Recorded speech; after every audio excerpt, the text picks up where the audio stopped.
Hey guys, welcome back to our YouTube channel Garima Life Science Academy. In this lecture, we are going to learn about JNU Entrance Examination. इस lecture में हम बात करेंगे कि जो JNU का PhD Entrance Examination आया हुआ है उसके बारे में हम बात करेंगे। तो ये हमने जो ये ओपन कर रखा है, this is Jawaharlal Nehru university website, main website.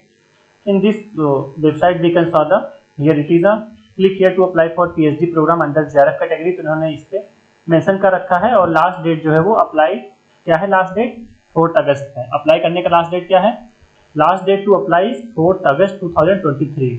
और हम इसमें देख सकते हैं notice for PhD program under JRF category. तो इसमें क्या है, notice for PhD program under JRF category इन्होंने मेंशन कर रखा है. पहले इन्होंने ओपन कर रखा है ये जेआरएफ कैटेगरी के लिए.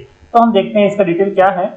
ये जेआरएफ कैटेगरी का जवाहरलाल नेहरू यूनिवर्सिटी, ये क्या है, subject admission to PhD program academic session 2024 under JRF category. तो ये जेआरएफ कैटेगरी के पीएचडी फॉर्म आया हुआ है, तो इसके बारे में हम देखते हैं. The online application are invited for PhD program, ये आया हुआ है 2023 अंडर जेआरएफ कैटेगरी के लिए आया हुआ है. Candidates can apply online from 5 July to 4 August. तो जो अप्लाई करने का डेट है वो 5 जुलाई टू 4 अगस्त है. By registering on the website, ये इनका जो वेबसाइट है इस पर रजिस्टर करके आपको अप्लाई करना है जिनका जेआरएफ कैटेगरी में है. The intake and eligibility criteria along with order details, इनके ये वेबसाइट पे जो भी इनका प्रोस्पेक्टस है उसमें पूरा ये इनके इस वेबसाइट पे दे रखा है. और इन्होंने क्या बोल रखा है कि जो भी अप्लाई करेंगे वो अपना एलिजिबिलिटी क्राइटेरिया चेक कर लेंगे before apply. Online application form for PhD program through entrance examination 2023-2024 will be announce separately. तो जो भी एंट्रेंस एग्जामिनेशन है उसका जो भी होगा वो अलग से डिसाइड होगा कि मतलब जो भी एंट्रेंस टेस्ट के थ्रू एडमिशन होगा उसका अलग से ये अनाउंस करेंगे result. Candidates are advised to visit JNU website regularly for further information update. तो इन्होंने बोला है कि फर्दर अपडेट के लिए जेएनयू की वेबसाइट पे रेगुलर आपको विजिट करना होगा. तो हम पूरा प्रोस्पेक्टस देखते हैं जो इनकी वेबसाइट पे है, उसका पूरा डिटेल क्या है वो हम देखते हैं. तो ये पूरा ये इनका पीएचडी का जो प्रोस्पेक्टस है 2023 का, ये इन्होंने अप्लाई कर रखा है. ये क्या है, एकेडमिक सेशन 2024 के लिए है. तो इन्होंने ये important point for admission through entrance test. तो जो भी एंट्रेंस टेस्ट के थ्रू जिसका एडमिशन होगा पीएचडी में उसके लिए उन्होंने कुछ इंपॉर्टेंट पॉइंट्स दे रखा है कि Jawaharlal Nehru offers admission in PhD program for academic session 2023-2024 through CBT based entrance test. तो जो भी जेएनयू ऑफर करता है एंट्रेंस टेस्ट के थ्रू पीएचडी में एडमिशन ऑफर करता है, जिनका जेआरएफ नहीं है जिनका जेआरएफ नहीं है उनको एंट्रेंस टेस्ट देना पड़ेगा. Admission to the above mention program, इनको ये क्या बोल रखे हैं, ये कौन कंडक्ट कराता है, एनटीए कराएगा. Interested candidates are required to apply online for entrance test PhD on the official website of NTA. तो अगर जो भी जिनका जेआरएफ नहीं है और अगर वो जेएनयू में पीएचडी में एडमिशन लेना चाहते हैं तो जेएनयू ई का एंट्रेंस होता है, जेएनयू एंट्रेंस एग्जामिनेशन एनटीए कराता है. उस पर एनटीए की वेबसाइट पर जाकर के उनको अलग से रजिस्टर करना है और एग्जाम देना है, उसके बाद एडमिशन होगा. Student desires of admission in this program university should satisfy themselves about their eligibility criteria. तो जेएनयू ने बोला है कि जिनका भी पीएचडी में एडमिशन है और अप्लाई करना चाहते हैं तो एलिजिबिलिटी क्राइटेरिया देख लेंगे क्या एलिजिबिलिटी क्राइटेरिया है. तो student not appearing in the prescribed subject test this program shall not be admitted in this programs. तो इन्होंने बोल रखा है कि first you have to qualify the written test examination, after that they will allow for admitting to PhD program. इनका क्या है कि जो एडमिशन है वो क्या है, परफॉर्मेंस होगा जो रिटन टेस्ट एंड वाइवा होगा. तो वाइवा और जो भी इंट्रेंस टेस्ट होगा उसके ओवरऑल स्कोर पे ये एडमिशन देंगे पीएचडी में जिनका भी जेआरएफ नहीं है. जो भी रिजर्वेशन पॉलिसी है एससी एसटी ओबीसी ईडब्ल्यूएस का वो इनके वेबसाइट पे दे रखा है, वो उनको जेआरएफ का जो भी रिजर्वेशन है वो मिलेगा. Syllabus for entrance examination will be available on official website of NTA. तो जो भी एंट्रेंस एग्जामिनेशन का इनका सिलेबस है वो एनटीए की वेबसाइट पे है. For admission to JNU the candidate must apply separately after the declaration of entrance test PhD result. तो इन्होंने क्या रखा है कि अगर जिनको भी एडमिशन लेना है जेएनयू में सेपरेटली, जिनका जेआरएफ नहीं है, वो जब रिटन टेस्ट का रिजल्ट डिक्लेयर हो जाएगा उसके बाद इनको अलग से अप्लाई करना होगा मतलब पीएचडी के लिए. पहले रिटन टेस्ट होगा, फिर उसके बाद आप अप्लाई करेंगे, फिर वाइवा होगा, फिर वाइवा और टेस्ट का जो भी टोटल मेरिट बनेगा उसके बेस पर ये पीएचडी में एडमिशन देंगे. Candidate are advised to regularly check the JNU website jnu.ac.in for any notification. तो इन्होंने बोल रखा है कि इनका वेबसाइट है, इस पर आपको हमेशा रेगुलर विजिट करना होगा. अब तक हमने बात किया कि एंट्रेंस एग्जामिनेशन के थ्रू कैसे एडमिशन होगा। अब हम बात करेंगे admission of PhD program through JRF category. तो अब जिनका जेआरएफ है उसके थ्रू पीएचडी में एडमिशन कैसे मिलेगा? जिनका भी नेट, आईसीएमआर, आयुष, डीबीटी, जो भी ये मतलब एक्सटर्नल फेलोशिप है, इंडिपेंडेंट फेलोशिप है सीएसआई यूजीसी की, जिनका है उसके थ्रू ये जेआरएफ कैटेगरी में एडमिशन देंगे। अगर जिनका भी आईसीएमआर क्लियर है, Ayush, DBT, net, CSIR UGC जो भी क्लियर है, आप इसके लिए एलिजिबल हैं, आप अप्लाई कर सकते हैं जो भी जेआरएफ कैटेगरी के लिए है। तो क्या बोल रखा है इन्होंने? Candidate will be rejected if found their JRF certificate not valid at the time of physical verification of document. In case of candidate applying under JRF category, selection be done on the basis of 100% viva score. तो इन्होंने बोल रखा है कि जो आपका JRF certificate हो वो वैलिड होना चाहिए eight the time of physical verification of document, और जो भी जेआरएफ के थ्रू अप्लाई कर रहे हैं उनका जो भी सिलेक्शन होगा वो 100% वाइवा के बेस पर होगा, उनको कोई रिटन एग्जाम नहीं देना है। फिर उन्होंने क्या बोल रखा है? Admission of GATE holders to PhD program in the school of engineering. तो जो भी कैंडिडेट हैं और जो इनकी मिनिमम क्राइटेरिया को फुलफिल कर रहे हैं और गेट, अगर आपके पास गेट फेलोशिप है तो आप सेपरेटली जेएनयू की वेबसाइट पे दिया हुआ है, आप सेपरेटली गेट एडमिशन के थ्रू आप अप्लाई कर सकते हैं स्कूल ऑफ इंजीनियरिंग में। और जो भी get admission to SOE JNU for ADF scholarship are subjected to notification from AICT. तो जो भी एआईसीटी का ये डॉक्टरल फेलोशिप है, गेट के थ्रू जो भी एडमिशन लेंगे उनको एआईसीटी प्रोवाइड कराएगा और इसका नोटिफिकेशन आने पर आप उसके लिए अप्लाई कर सकते हैं। फिर इन्होंने बोल रखा है, फिर हम देखते हैं कि कौन कौन से स्कूल्स में कितनी कितनी ब्रांचेज में पीएचडी में एडमिशन ओपन किया हुआ है इन्होंने। तो ये है इनका, बहुत सारे स्कूल्स में पीएचडी के लिए एडमिशन ओपन हुआ है, जैसे school of life sciences, environmental sciences, computer science, school of computational and integrative sciences, school of biotechnology. इन सब में इन्होंने पीएचडी के लिए वैकेंसी ओपन कर रखा है और आप अपना अगर जेआरएफ आपके पास है तो आप अप्लाई कर सकते हैं डायरेक्ट एडमिशन के लिए, मतलब विदाउट एंट्रेंस एग्जामिनेशन। तो वही सिलेक्शन प्रोसीजर इन्होंने क्या मतलब मेंशन कर रखा है कि जिनका भी जेआरएफ नहीं है उनको एग्जाम देना होगा, और तो सीबीटी एग्जाम होगा और प्लस वाइवा होगा, उसके बेस पर उनका सिलेक्शन होगा। और जिनका जेआरएफ है उनको डायरेक्ट इंटरव्यू के लिए बुलाया जाएगा और आप डायरेक्ट जेआरएफ के थ्रू अप्लाई कर सकते हैं और इंटरव्यू में अपेयर कर सकते हैं। JRF qualified candidate shall be exempted from CBT computer based test. तो जिनका भी जेआरएफ है वो कंप्यूटर बेस्ड टेस्ट से एग्जाम्प्ट है, मींस उनको एग्जाम नहीं देना है, वो डायरेक्ट इंटरव्यू के लिए अप्लाई कर सकते हैं। They are required to apply separately under JRF category. आपको जेआरएफ कैटेगरी थ्रू अप्लाई करना है। Such candidates shall be shortlisted and call directly for viva was as per detail admission for JRF holders. जो भी इनका ये detail admission आया हुआ है तो आप डायरेक्ट वाइवा के लिए अप्लाई मतलब एलिजिबल हैं अगर आपका जेआरएफ है तो। जिनका भी गेट है वो एडीएफ स्कॉलरशिप के लिए एलिजिबल हैं और वो एआईसीटी के नोटिफिकेशन के थ्रू, और जो भी उनका जब आता है ओपन होता है उनका स्लॉट तो आप उसके थ्रू अप्लाई कर सकते हैं और आप एआईसीटी का डॉक्टरल फेलोशिप ले सकते हैं। तो आप गेट के थ्रू भी अप्लाई कर सकते हैं स्कूल ऑफ इंजीनियरिंग साइंस में।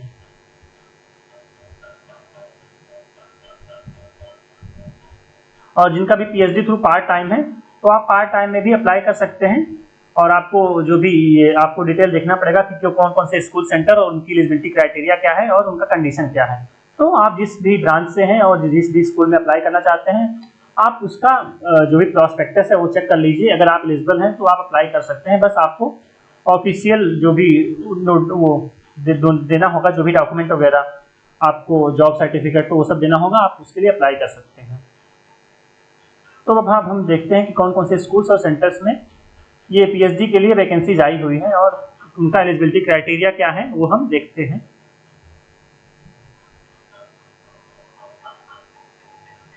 तो ये डिफरेंट स्कूल्स हैं जो भी centre for West Asian studies, मतलब ये ह्यूमैनिटीज के लिए जो भी हैं, स्कूल ऑफ इंटरनेशनल स्टडीज, इनका भी पीएचडी ओपन वैकेंसी हुआ है और बहुत सारे ब्रांचेज हैं जिनमें में आप किसी के लिए भी अप्लाई कर सकते हैं जिसका भी आपका ब्रांच है।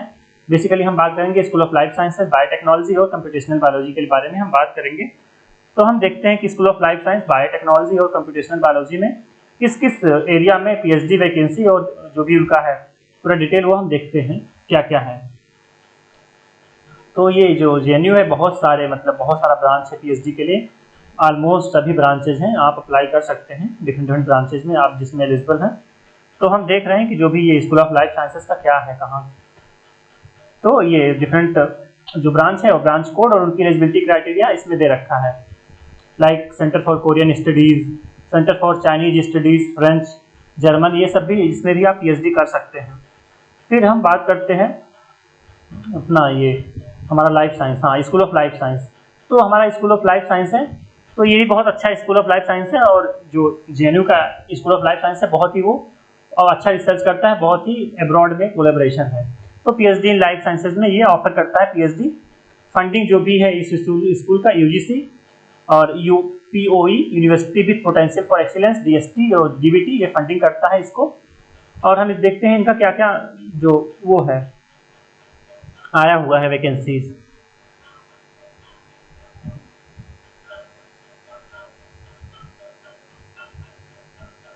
हाँ, तो रिसर्च ग्रुप जो भी इनका ओपन हुआ है स्कूल ऑफ लाइफ साइंस में वो है ग्रुप नेम ये प्लांट बायोलॉजी, वायरोलॉजी और बायोटेक्नोलॉजी में है। ये फैकल्टी मेंबर भी दिया हुआ है इनका शॉर्टकट में, और इनका टॉपिक एरिया जो भी दिया हुआ बायोटेक्नोलॉजी में माइक्रोबायोलॉजी है हुआ, developmental biology, immunology, cancer biology और ये बायोकेमिस्ट्री, बायोफिजिक्स, बायोइन्फॉर्मेटिक्स में भी बहुत सारी सीट्स ओपन हुई हैं। तो आप किसी में जिसमें आपका रिसर्च मैच करता है और आपका स्पेशलाइजेशन है पीजी में, उसमें आप देख सकते हैं आपके एलिजिबिलिटी क्राइटेरिया, रिसर्च ग्रुप और फर्दर एलिजिबिलिटी क्राइटेरिया आप देख सकते हैं, आप उसके लिए अप्लाई कर सकते हैं। तो group wise category wise vacancy जो भी है ये हम देख सकते हैं। टोटल जो एंट्रेंस एग्जामिनेशन है उसका जो वैकेंसीज है वो 10 है। स्कूल ऑफ लाइफ साइंस में टोटल जो वैकेंसीज हैं वो एंट्रेंस एग्जामिनेशन थ्रू 10 वैकेंसीज हैं, जेआरएफ थ्रू 15 वैकेंसीज हैं, फॉरेन नेशनल के लिए 7 हैं। तो अगर आपका जेआरएफ है टोटल सीट है 15 और एंट्रेंस एग्जामिनेशन 10 सीट्स हैं स्कूल ऑफ लाइफ साइंस में, और फॉरेन नेशनल के लिए 7 सीट हैं। तो और ये सारे प्रोफेसर्स हैं जिनके अंदर ये पूरे प्रोफेसर्स हैं जिनके अंदर वैकेंसीज आई हुई है, तो आप चेक कर सकते हैं और आप अप्लाई कर सकते हैं। फिर स्कूल ऑफ लाइफ साइंस के लिए एलिजिबिलिटी क्राइटेरिया क्या है आपका, ये बायोटेक्नोलॉजी पीजी में बायोटेक्नोलॉजी, बायोइन्फॉर्मेटिक्स, माइक्रोबायोलॉजी ये सब आपका होना चाहिए, लाइफ साइंस से रिलेटेड एरिया हो आप अप्लाई कर सकते हैं। और आपको एससी, ओबीसी, ईडब्ल्यूएस का सर्टिफिकेट चाहिए अप्लाई करने के टाइम पे या इंटरव्यू के टाइम पे। तो ये हमने देखा कि स्कूल ऑफ लाइफ साइंस में कहाँ कहाँ और किस किस रिसर्च ऑफ एरिया में वैकेंसीज आई हुई है।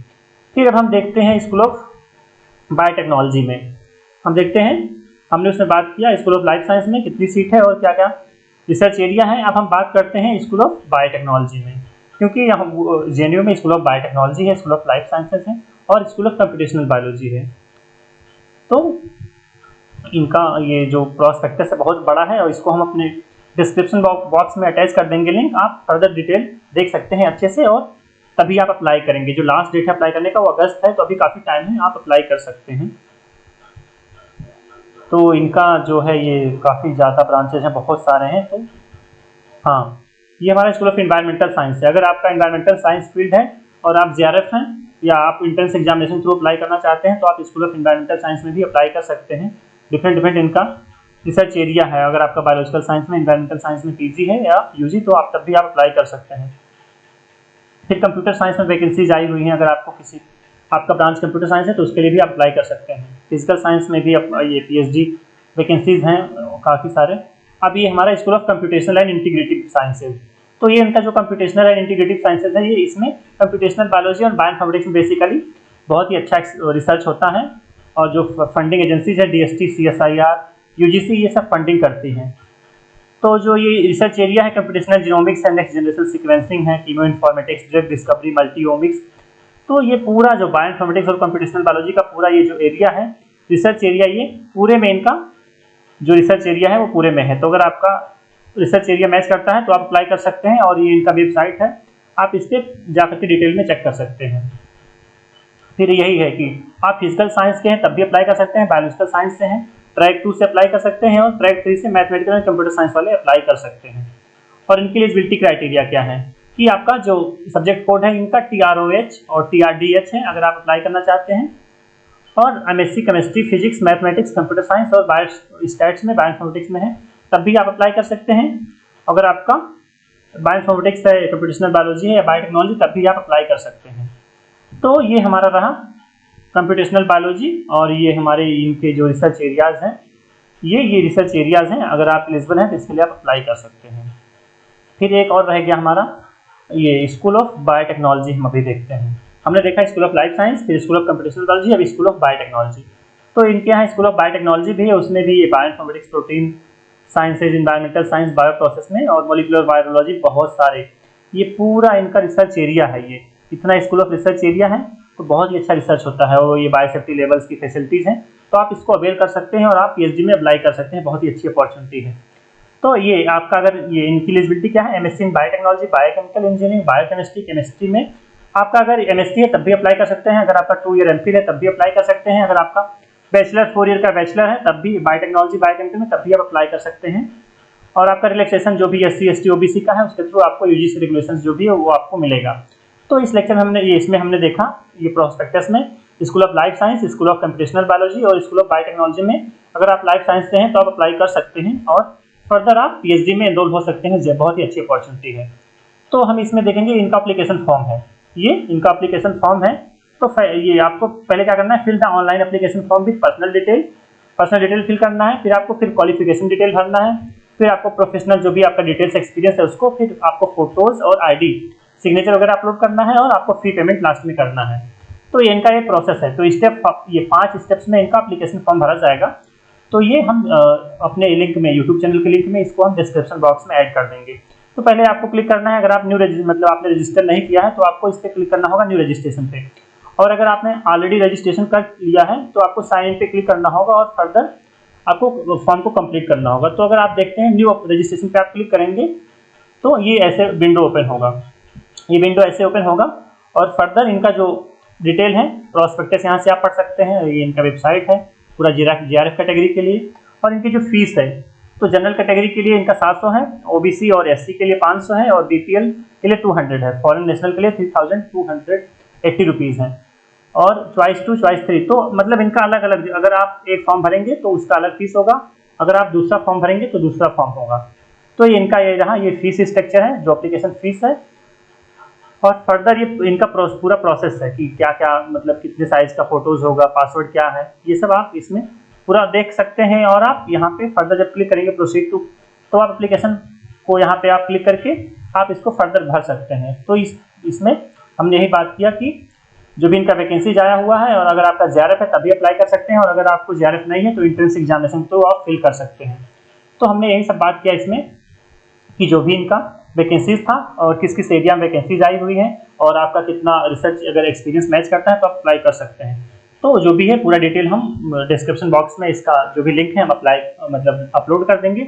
आप फर्दर उसके थ्रू गो थ्रू कर सकते हैं और आप अप्लाई कर सकते हैं जिनका भी जिस फील्ड में भी आपका रिसर्च एक्सपीरियंस मैच करता है। तो I hope this lecture was helpful for you. Thank you guys. Don't forget to subscribe and share Garima Life Science Academy with your friends and juniors. Thank you.